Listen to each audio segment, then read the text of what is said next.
pangamba, sapagkat kayo po'y nangako na kayo po ang sa amin. Ito po ang aming pakiusap sa pangalan po ng aming Panginoong Hesus. Amen. Salamat po, Ama, sa pag-ibig na pinupuno niyo sa puso ng bawat Pilipino. Pag-ibig na maaaring sandalan, gawing pundasyon at balangkas ng aming pagkakaisa. Patuloy niyo po kaming pag-umapawi ng pag-ibig sa bayan, sa inyo at sa aming kapwa. Sa pangalan ng Panginoong Hesus. Aming Amang manlilikha at tagapagpatuloy, nagkakaisa po kami ngayon na nagtatalaga sa inyong hinirang na maging Pangulo at lingkod ng bayan, si Ginoong Ferdinand Bongbong Romualdez Marcos Jr. Sa kanyang pamumuno at pamamahala, liwanagan niyo po siya ng inyong maningning na ilaw, kasihan at puspusin ng inyong banal na diwa, lapatan ng inyong mapagpalang kamay, pangunahan at akayin ng inyong makatwirang tinig, at patuloy na pagkalooban ng nag-uumapaw na pag-ibig at pagmamalasakit sa sambayanang Pilipinas. Bigyan niyo po siya ng mga makakatuwang sa pamamahala na may pusilak na kalooban, mga manunungkulang maalam, mahunga at marubdob ang pagmamahal sa bayan. Kami pong lahat na mamamayan ay patuloy ninyong gabayan na maging matapat sa aming mga tungkulin sa bayan para sa isang maunlad at nagkakaisang Pilipinas. Sa maiksing sandali po ng tahimik na pakikipagniig sa ating Ama sa Langit, ipabatid natin ang ating mga niloloob at pasalamat.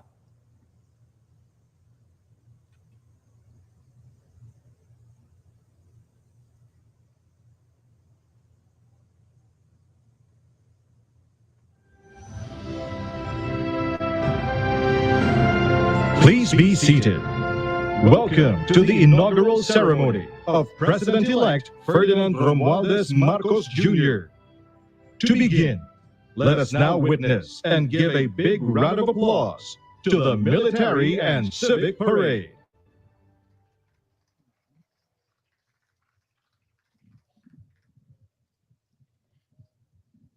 Sa makasaysayang araw na ito, ating binibigyang pugay ang bagong Pangulo ng Republika ng Pilipinas, Pangulong Ferdinand Romualdez Marcos Jr. Kung kaya't narito po ang isang parada bilang pagpaparangal. Atin na pong tunghayan ng mga tagapangalaga ng bansa, naglilingkod sa iba't ibang larangan, isinasanggalang ang bansa sa anumang pagbabanta. Sila na nagtataglay ng katapangan at kagitingan, patuloy na nakikipaglaban para sa kapayapaan at kalayaan na ating tinatamasa.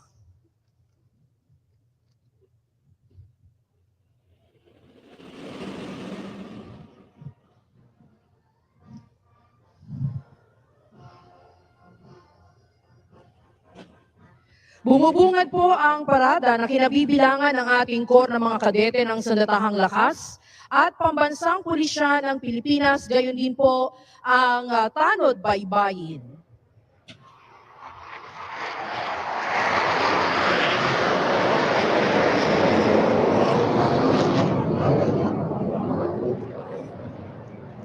Inyo pong nasaksihan ang high-speed opener pass o ang mabilisang paglipad ng FA-50PH o ang tinaguriang Fighting Eagle. Ito ang pangunahing air asset na ginamit sa pagsasagawa ng combat air operation sa Marawi City laban sa ISIS-inspired terrorists. Naipamalas na ng FA-50PH Agila ng Pilipinas ang pagiging most lethal weapon system dahil sa iba't ibang katangian nito na ginagampanan sa pagdepensa at pag-atake sa ipapawid ng Philippine Air Force. Ang FA-50PH bilang air asset ay pinangangasiwaan ng ating 5th Fighter Wing, the home of the country's frontline fighters and jet traders.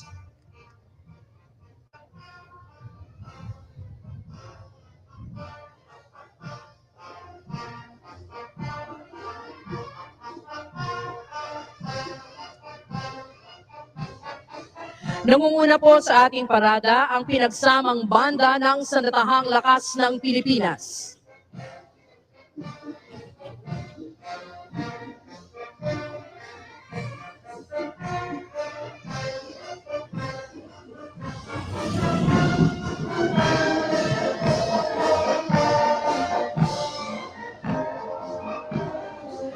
Dumaraan po sa ating harapan ang commander ng tropa, Major General Jonas R. Lumawag, Philippine Navy Marines. Ang unang brigada sa kasuotang gala ay nasa pamumuno ni Brigadier General Alvin T. Flores, Army. Ang unang batalyon ay binubuo ng Corps ng mga kadete ng Sandatahang Lakas ng Pilipinas na pinangungunahan ni Cadet First Class Edmond D. Logroño. Mula sa prestiyosong Philippine Military Academy, ang mga ginoo at binibining ito ang mamamahala sa iba't ibang sangay ng Sandatahang Lakas. Ikinikintal sa kanilang puso't isipan ng kagitingan, integridad at katapatan. Sila na sa hinaharap ay magiging kaagapay sa pagsusulong ng kapayapaan at kaunlaran ng bansa. Sumusunod ang batalyon ng mga kadete mula sa kilalang Philippine National Police Academy sa pangunguna ni Cadet Second Class Joshua R. Pulido. Hinuhubog ang karakter ng mga kadeteng ito upang mamuno sa hinarap ng nananaig ang paglilingkod, karangalan at justisya, gayon din bilang makadiyos, responsable at respetadong mga public safety officers.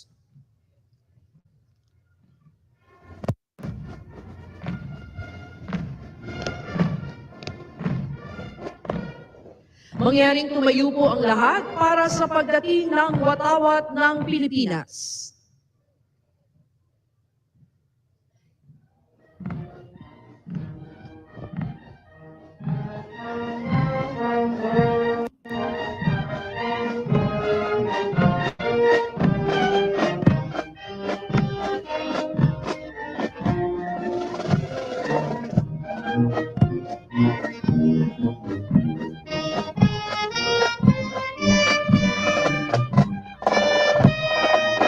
Mangyaring magsiuuna ang lahat.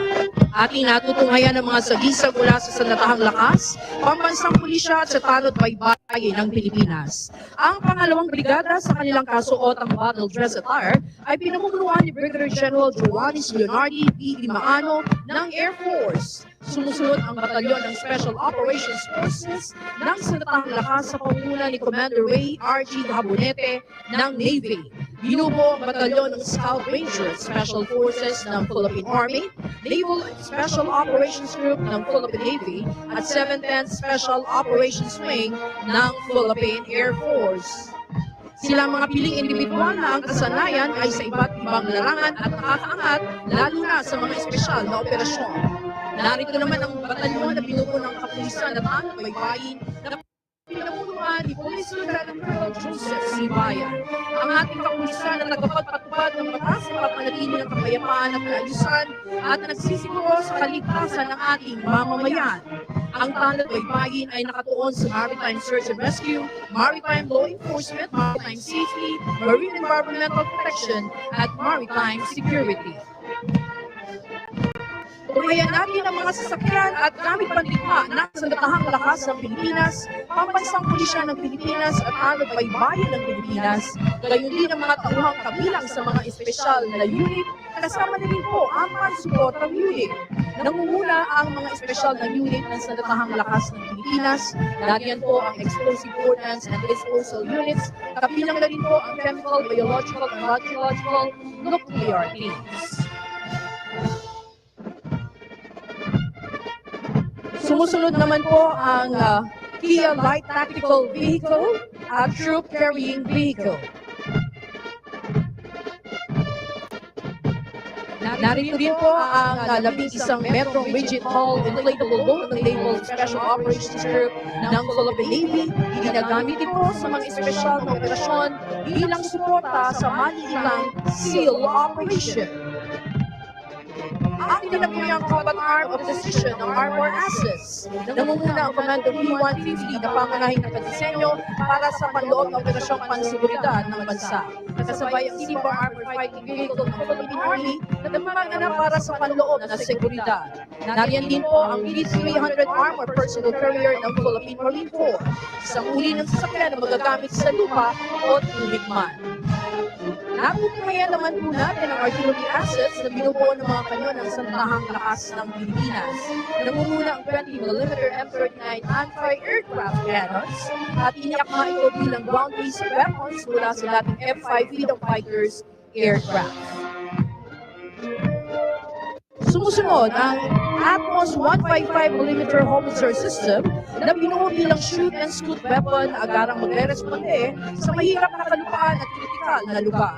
Kontrolado ito ng electronic suit na may inertial navigation system based on lane method at automatic loader.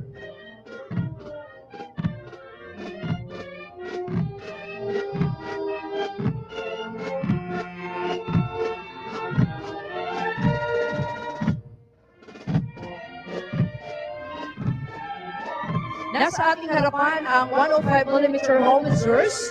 Sumusuporta ang mga ito sa mga puwersang nasa gitna ng operasyong militar. Ang gamit pandigmang ito ay nagbibigay ng close fire support.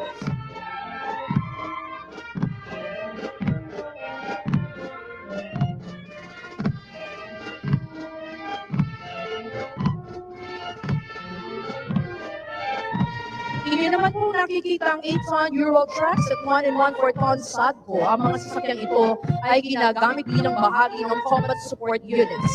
Gayon din sa panahon ng kagipitan, partikular sa humanitarian assistance and disaster response. Mga espesyal na sasakyang naglalaman naman ng mga gamit pang komunikasyon at sistemang pang-impormasyon na may kakayahan upang maisahatuparan ang ugnayan sa pamamagitan ng radio communication sa iba't ibang frequency bands. Ang mga sasakyan naman po at kagamitan ng ating pambansang pulisya ng Pilipinas at Manod Baybayin ng Pilipinas na pawang ginagamit sa iba't ibang larangan, seguridad at maging sa kampanya laban sa terorismo at humanitarian assistance and disaster response. Pinangungunahan ito ng PNP Highway Patrol na tinaguriang Guardian of the Highways na nakatuon sa operasyon sa lansangan para sa traffic safety at maging sa paglaban sa krimen. Nariyan po ang mga sasakyan ng NCRPO, ang forensic group scene of the crime operatives, ang chemical, biological, radiological, nuclear, and explosives, at ang pinagsanib na explosive ordnance at K9 mobile vehicle van. Natutunghayan natin ng SWAT van, Special Action Force, na lulad ang multi-purpose armored vehicle personnel carrier at MG rubber boat.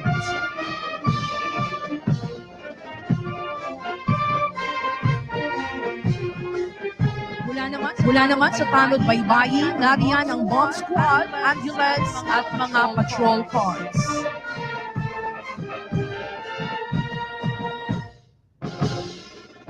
Nariyan po ang kanilang jet ski para naman sa agarang makatugon sa seguridad at search and rescue operations. Ang aluminum search and rescue boats na nakadisenyo upang mabilisang makaresponde ang rescue team sa mga nalunod o biktima ng sakuna sa karagatan. Samantalang ang regional haul boat ay ginagamit sa iba't ibang misyong isinasagawa ng Coast Guard Anti-Terrorist Unit. Ngayon po, ibalik ang inyong intensyon sa kalangitan at natutunghayan ang pagdaan ng mga sasakyang panghimpapawid ng Santahang Lakas ng Pilipinas. Inyo pong nakikita ang 4 na 829 Super Tucano. Sumusunod ang 10 SF-260 Marchetti na nakadisenyo para sa basic at intermediate training at nagsisilbing dependable attack aircraft para sa close air support. Nariyan din ang 4 na Cessna aircraft at ang paghulisahanin ng mga sasakyang panghimpapawid ang siyam na T-41 trainer aircraft. Ang tinatawag na trainer aircraft ay ginagamit sa basic pilot training ng Air and Education Command ng Philippine Air Force. Mga kababayan, ating pong natunghayan ang ating sandatahang lakas, ang pambansang pulisya at ang tanod baybayin ng Pilipinas na maaasahan mapaanumang larangan saan man at kailanman. Sila ang ating mga kaagapay upang mapanatili ang kaayusan, katiwasayan at kapayapaan sa buong kapuluan para sa masaganang kinabukasan ng ating bayang Pilipinas.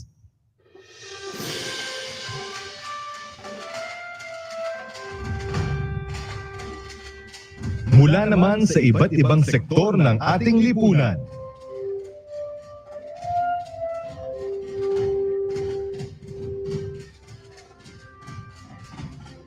ang ating mga bayaning katuwang sa lalong pagpapaganda at pagpapaunlad ng ating bansa.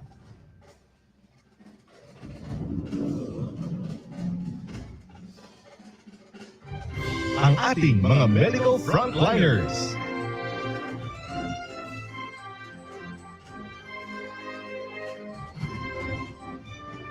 Sa panahong singdilim ng pandemya, ang mga bayaning naniningning ng pinakamaliwanag.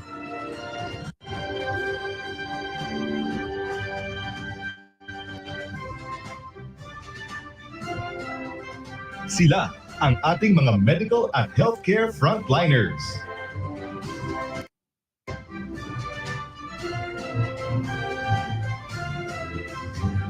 Nanganganib sa bawat araw upang masigurong ligtas at protektado ang bawat pamilyang Pilipino.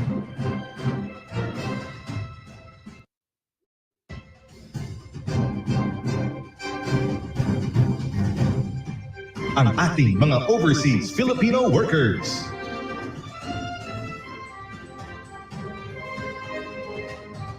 Sa ibayong lupa man o karagatan, ang manggagawang Pilipino ay tinitingala ng ibang bayan. Dahil sa kanilang husay, galing, at pagmamahal sa trabaho.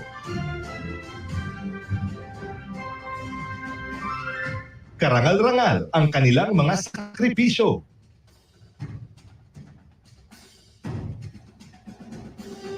Malayo sa kanilang mga mahal sa buhay.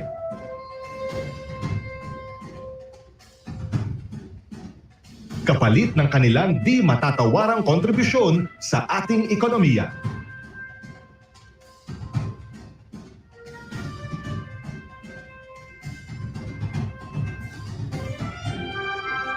Mga atletang Pinoy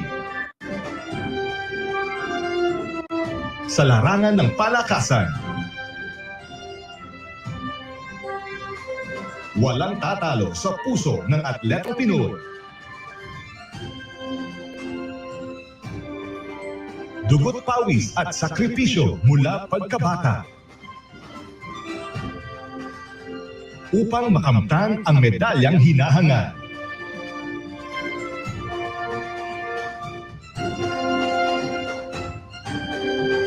Ang karangalang inyong dala para sa bansa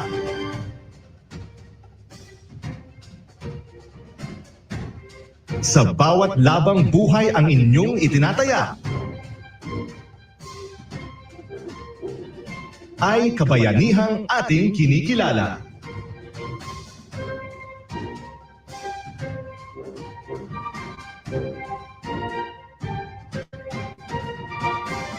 Ang manggagawang Pilipino. Kinikilala bilang haligi ng ating pag-unlad bilang isang bansa.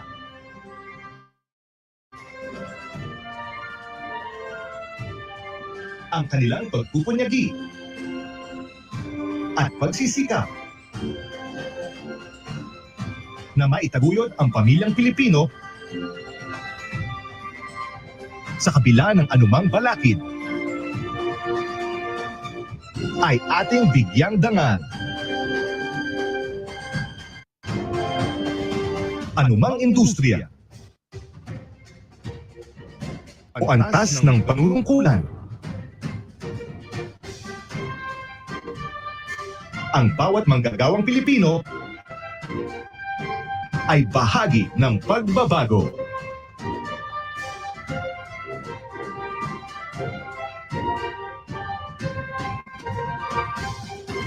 Ang ating transport sector.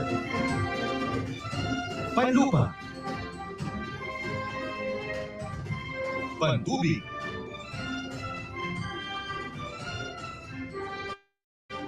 o panghimpapawid.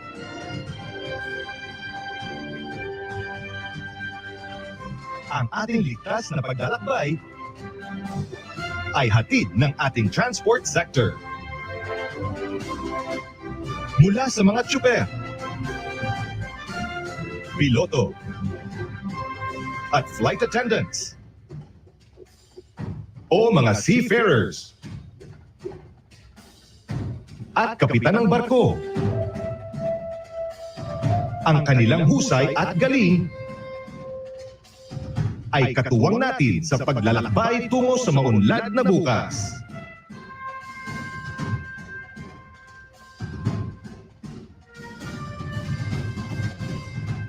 Isang pagpupugay sa ating mga magsasaka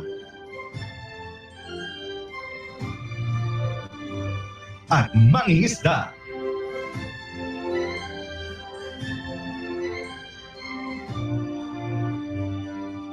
Kinikilala natin ang huwarang kontribusyon ng ating mga bayani sa pagpapaunlad ng sektor ng agrikultura.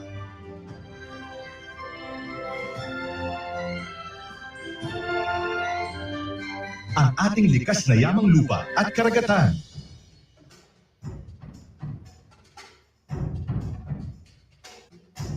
Kasama ang mga makabagong teknolohiya.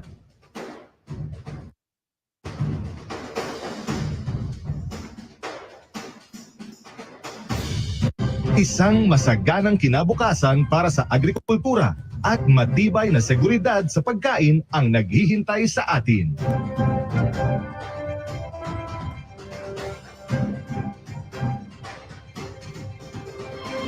Ang ating Street Management Services Sector. Malinis, ligtas, at maayos na mga kalye at lansangan. Hatid ng ating mga kababayan sa serbisyo.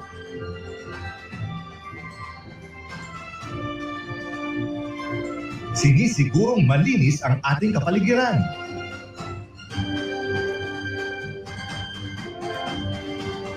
Maginhawa ang daloy ng trapiko.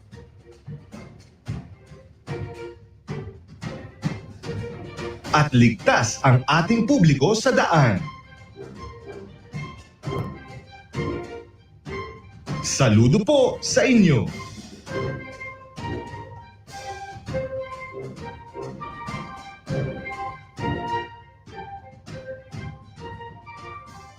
Ang ating construction industry. To read the joint resolution from the Senate and House of Representatives, Senate President Vicente Tito Soto III.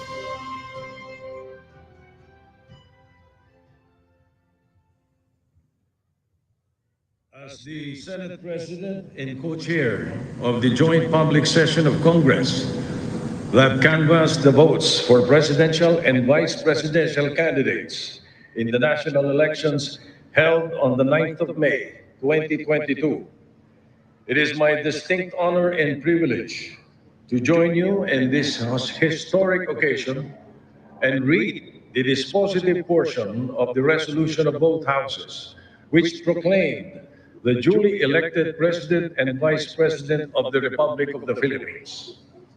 The dispositive portion of the said resolution reads as follows. Resolved further to declare that candidate Ferdinand Bongbong Marcos Romualdez Marcos Jr. and candidate Sara Zimmerman Duterte received the highest number of votes cast for President and Vice President respectively in the national elections held on the 9th of May, 2022, and by virtue thereof, to proclaim Ferdinand Bongbong Romualdez Marcos Jr. as the duly elected President of the Republic of the Philippines, and Sara Zimmerman Duterte as the duly elected Vice President of the Republic of the Philippines. To administer the oath of office to President-elect Ferdinand Romualdez Marcos Jr., Chief Justice Alexander G. Smundo. May we request on stage Attorney Liza Araneta Marcos, Ferdiam Vincent Marcos, to witness the oath taking.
Kanyang konstitusyon. Ipatutupad ang mga batas nito. Ipapatupad ang mga batas nito. Magiging makatarungan sa bawat tao. Magiging makatarungan sa bawat tao. At itatalaga ang aking sarili. At itatalaga ang aking sarili. Sa paglilingkod sa bansa. Sa paglilingkod sa bansa. Kasi hinawa ako ng Diyos. Kasi hinawa ako ng Diyos. Congratulations, Mr. President.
Excellencies, ladies and gentlemen, the President of the Republic of the Philippines, President Ferdinand Romualdez Marcos Jr.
His Excellency David Hurley, Governor General of Australia, and First Lady Linda Hurley, Their Excellencies, Special Envoys, and Heads of Delegations, His Excellency, Most Reverend Charles John Brown, and the esteemed members of the Diplomatic Corps, Vice President Sara Duterte, President Fidel Ramos, President Joseph Ejercito Estrada, President Gloria Macapagal Arroyo, Senate President Vicente Soto III, and the honorable members of the Philippine Senate, House Speaker Lord Alan J. Velasco, and the honorable members of the House of Representatives, Chief Justice Alexander Gesmundo, and the honorable justices of the Supreme Court, of course, First Lady Lisa Araneta, and my children, Alexander, Sandro, Simon, and Vincent. I cannot proceed without a special greeting, of course, to the former First Lady Imelda Romualdez Marcos,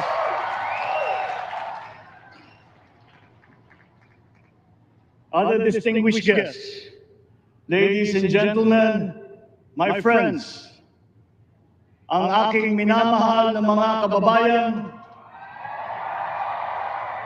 magandang tanghali po sa inyong lahat. This is a historic moment for us all. I feel it deep within me. You, the people, have spoken, and it is resounding. When my call for unity started to resonate with you, it did so because it echoed your yearnings, mirrored your sentiments, and expressed your hopes for family, for country, and for a better future. That is why it reverberated and amplified as it did, to deliver the biggest electoral mandate in the history of Philippine democracy.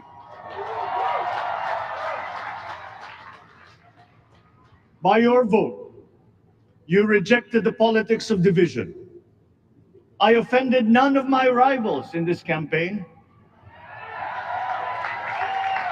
I listened instead to what they were saying.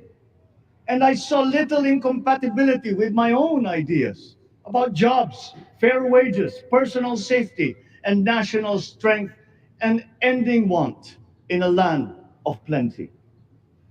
I believe that if we but focus on the work at hand and the work that will come to hand, we will go very far under my watch. You believe that too. At pinakinggan ko ang tinig ninyo na ang sinisigaw ay pagkakaisa, pagkakaisa, pagkakaisa. We will go farther together than against each other, pushing forward not pulling each other back out of fear, out of a misplaced sense of weakness. But we are the furthest from weak. The Filipino diaspora flourishes even in the most inhospitable climes, where they are valued for their quality. The changes we seek will benefit all and will shortchange no one. I was not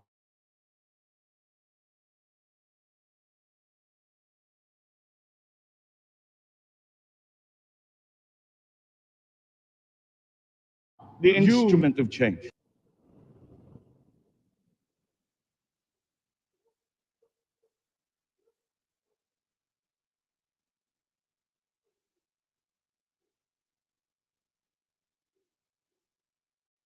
Did it happen?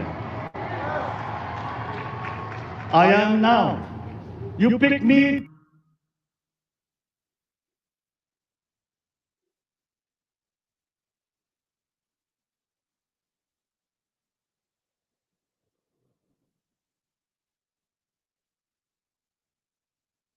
to be your servant, to enable changes to benefit on the wide cooperation that's needed. But he got it done. Sometimes with the needed support, sometimes without. So will it be with his son. You will get no excuses from me.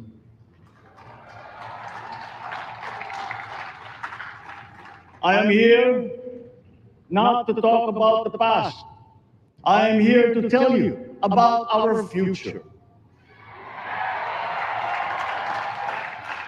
A future of sufficiency, even plenty, of readily available ways and means to get done what needs doing. By you, by me. We do not look back, but ahead. Up the road that we must take to a place better than the one we lost in the pandemic. Gains made and lost, opportunities missed, well-laid plans superseded by the pandemic. Indeed, ours was the fastest growing economy in ASEAN by ways now outdated. We shall be again by a radical change in the way the world must now work to recover what we have lost in that fire and move on from there. We face prospects of the spread of the war abroad, of which we are totally blameless. We seek friendship with all. But our countries like ours will bear the brunt of it. And if the great powers draw the wrong lessons from the ongoing tragedy in Ukraine, the same dark prospect of conflict will spread to our part of the world. Yet, there is more out there. Like going forward by new ways of doing that the pandemic forces to adopt. A stronger resilience, quicker adaptability. They are our best prevention. They are our best protection. Quiet reflection in a rough and tumble campaign of a breadth and intensity never experienced reveals some of them, such as the willingness to listen despite the noise, the hesitation to quarrel over differences, and to never, ever give up hope of reconciliation. These gave me the peace to ponder deeper. There are hints of a road not taken that could get us out of here quicker to something better, something less fragile.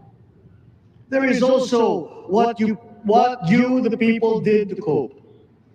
But this time empowered by new techniques and more resources. You got by, getting some of what you needed with the massive government help. And for this, I thank my predecessor for the courage of his hard decisions. But there is a way to put more means and choices in your hands. I trust the Filipino. Imagine how much more you'd achieve if government backstops instead of dictating your decisions. Always there to pick you up when you fall, giving what you need to get past a problem. Imagine if it invested in your self-empowerment to bring it closer to taking on whatever challenges come. Imagine a country that in almost every sense is you. Now imagine what you and government can achieve together. We did it in the pandemic. We will do it again. But again, I will not predicate my promise to you on your cooperation. You have your own lives to live, your work to do, and there too I will help. Government will get as much done alone without requiring more from you.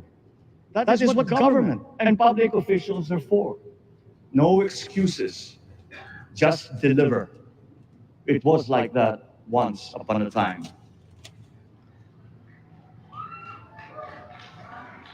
I did not talk much in this campaign. I did not bother to think of rebutting my rivals. Instead, I searched for promising approaches better than the usual solutions. I listened to you. I did not lecture you who has the biggest stake in our success. And the forthcoming State of the Nation will tell you exactly how we shall get this done. In this fresh chapter of our history, I extend my hand to all Filipinos. Come, let us put our shoulders to the wheel and give that wheel a faster turn to repair and to rebuild and to address challenges in new ways to provide what all Filipinos need to be all that we can. We are here to repair a house divided, to make it whole, and to stand strong again in the Bayanihan way, expressive of our nature as Filipinos. We shall seek not scorn dialogue, listen respectfully to contrary views, be open to suggestions coming from hard thinking and unsparing judgment, but always from us, Filipinos. We can trust no one else when it comes to what is best for us. Past history has often proven that. Solutions from outside divided us. None deepened our understanding. They were always at our expense. Never forget, we are Filipinos. One nation, one republic, indivisible. We resisted and never failed to defeat foreign attempts to break up our country in my father's watch. His strongest critics have conceded that. So let us all be part of the solution that we choose. In that lies the power to get it done. Always be open to differing views, but ever united in our chosen goal. Never hesitating to change it, should it prove wanting. That is how agile, resilient republics are made. Our future we decide today. Yesterday cannot make that decision anymore, nor can tomorrow delay it. The sooner we start, the surer and quicker the prospect of achieving our future. These are troubling times. What's happening to others can happen to us, but it will not. We see what's happening. We are witness to how it is being stopped, and we have seen the glory that crowns struggle against all odds. Giving up is not an option. We've been through times of bitter division, but united, we came through to this when it shall begin again, but better. The campaigns I've run have taken me here where I stand today. I listened to you, and this is what I have heard. We all want peace in our land. You and your children want a good chance at a better life in a safer, more prosperous country. All that is within reach of a hard-working, warm, and giving race. Your dreams are mine. Pangarap nyo ay pangarap ko. How can we make them come true? How can we do it together? But I will take it as far as anyone with the same faith and commitment can, as if it depended entirely on themselves. Sa pangarap na maging mapayapa ang ating bansa, ang pangarap nyo ay pangarap ko. Sa pangarap na maging maunlad ang ating bansa, ang pangarap nyo ay pangarap ko. At sa pangarap na maging mas masinang ang kinabukasan natin at ng ating mga anak, ang pangarap nyo ay pangarap ko. We are presently drawing up a comprehensive, all-inclusive plan for economic transformation. We will build back better by doing things in the light of the experiences that we have had, both good and bad. It doesn't matter. No looking back in anger or nostalgia. In the road ahead, the immediate months will be rough, but I will walk that road with you. The pandemic ravaged bigger economies than ours. The virus is not the only thing to blame. What had been well built was torn down. We will build it back better. The role of agriculture cries for the urgent attention that its neglect and misdirection now demands. Food self-sufficiency has been the key promise of every administration. None but one delivered. There were inherent defects in the old ways and in recent ways too.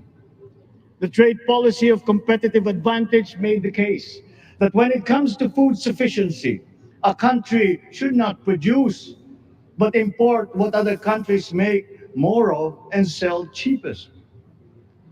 Then came Ukraine.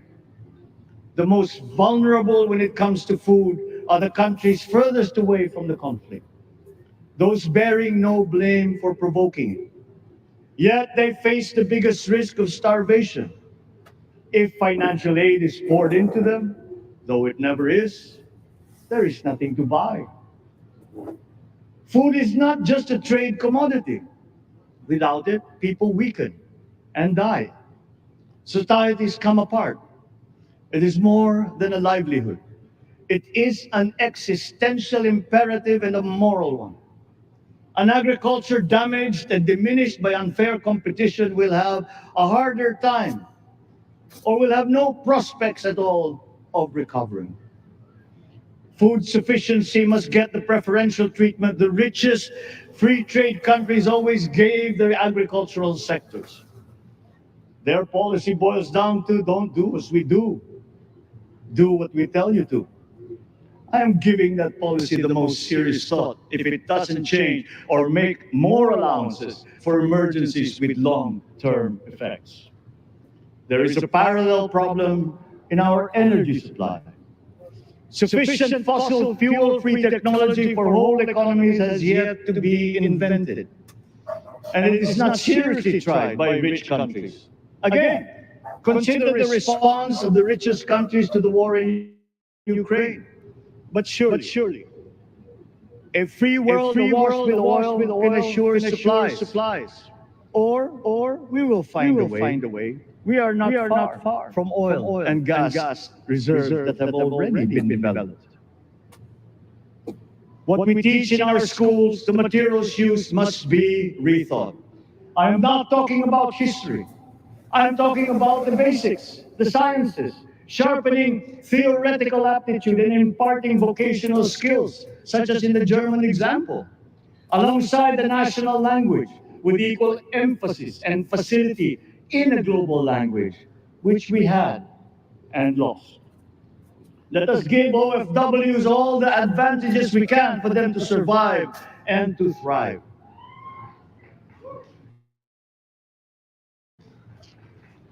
Our teachers from elementary up are heroes fighting ignorance with paper weapons. We are condemning the future of our race to menial occupations abroad. Then they are exploited by traffickers.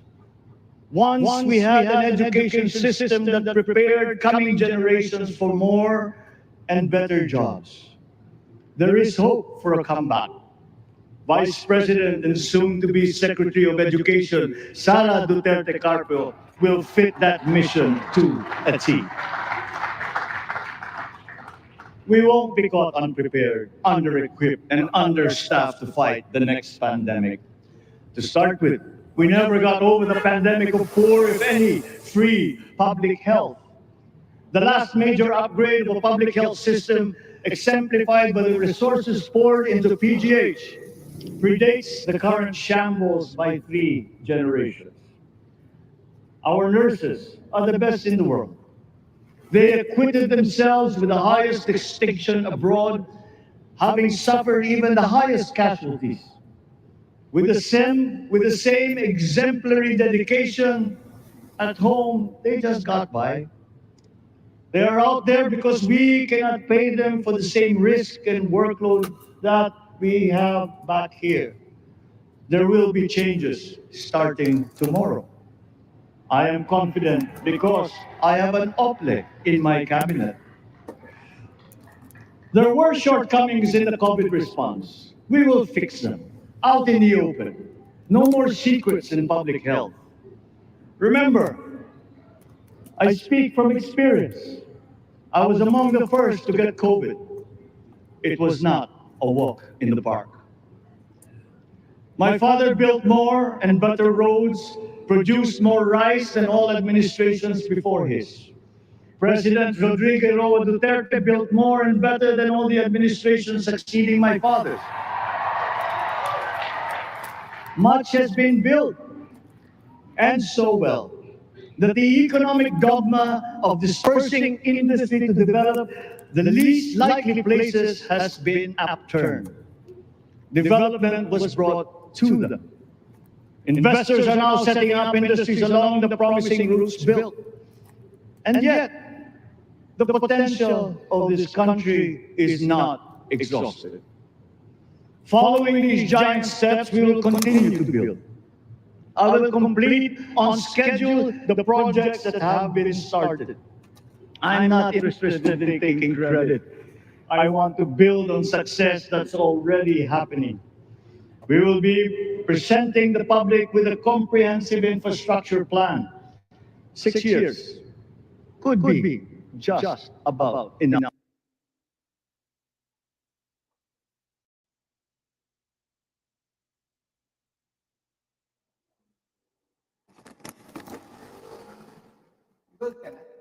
Time. Wala, hindi ako lumabas. No part of it. Lumabas ako kaya lang, pagdating ko The doon, recovery of Philippine tourism with its emphasis on is not always better, but there's something to be said for economies of scale. And yet the country invites investments in fast rising industries with quick returns and inflicts irreparable damage for future generations. We have yet to see large-scale practical solutions to pollution, though some are beginning to emerge. But there are tried and proven new ways of mitigation. Blades have been turning over the sand dunes of Ilocos Norte, harnessing a power all around, but unseen, long before this day. I built them. The rich world talks a great deal, but does a lot less about it than those with much less, but who suffer more death and destruction from climate change and lack of adaptation.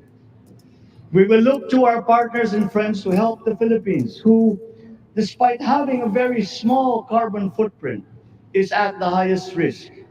First, spare victims, then help them recover, and move on to lessen the harmful impact of climate change. We too have our part to play. We are the third biggest plastics polluter in the world, but we won't shirk from that responsibility. We will clean up. You will not be disappointed, so do not be afraid. With every difficult decision that I must make, I will keep foremost in my heart and in my mind the debt of gratitude.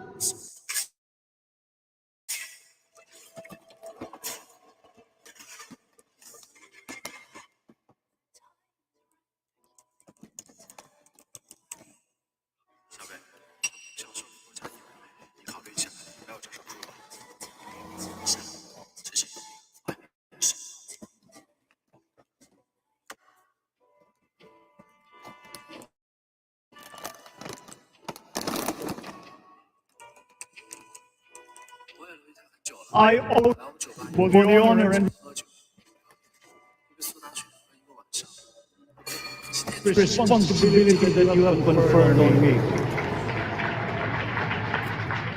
Whatever is in a person, you simply that I have 110 million reasons to start with. Such is my faith in the Filipino.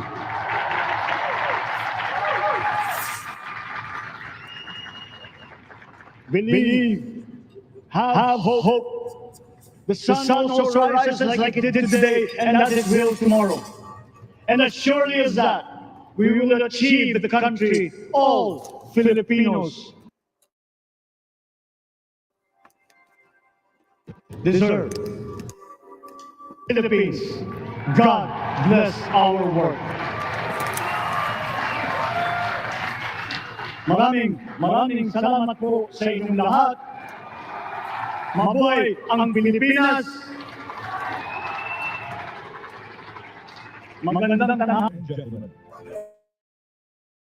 the President of the Philippines, President Ferdinand Romualdez Marcos Jr.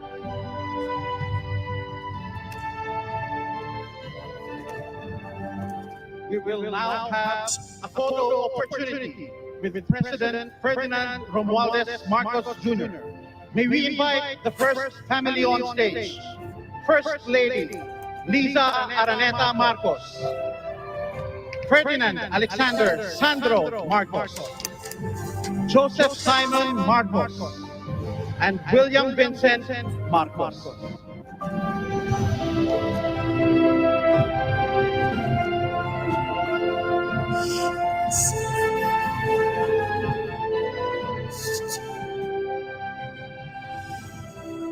May we now request Vice President Sara Duterte to join the first family.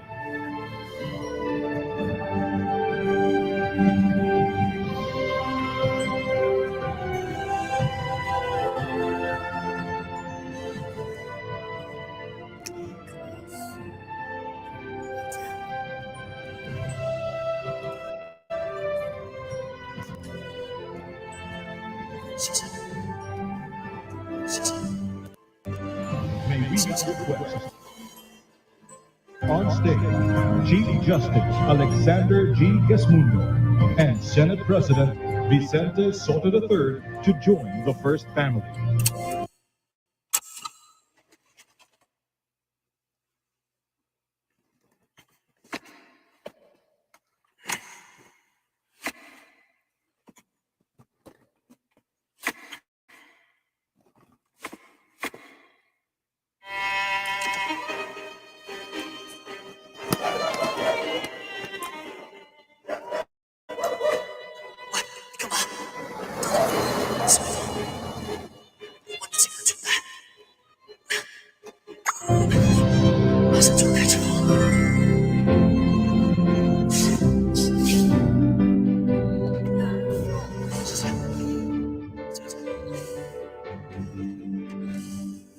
Marcos, Sir Irene Marcos, and Miss Irene Marcos Araneta to join the first family.